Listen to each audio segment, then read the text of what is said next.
6-day online course on teaching, testing and evaluation of Urdu language. Teachers of Navodaya Vidyalaya Samiti that has been commenced from 6 to 11 September at CIL Mysore at NTS.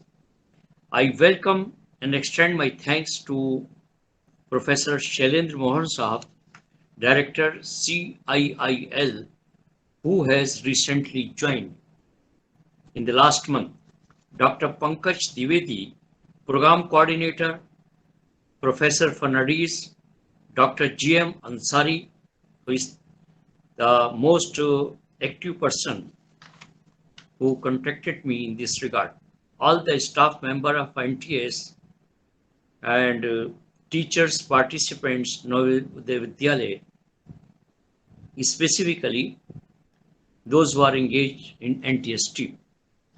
Here I would like to take 1 minute to welcome to Professor Shailendra Mohan Sahab, who recently joined CIL in the last month. He is a linguist, academician. He was the professor at Deccan College, Pune, also a visiting professor at Bhopal, noted scholar.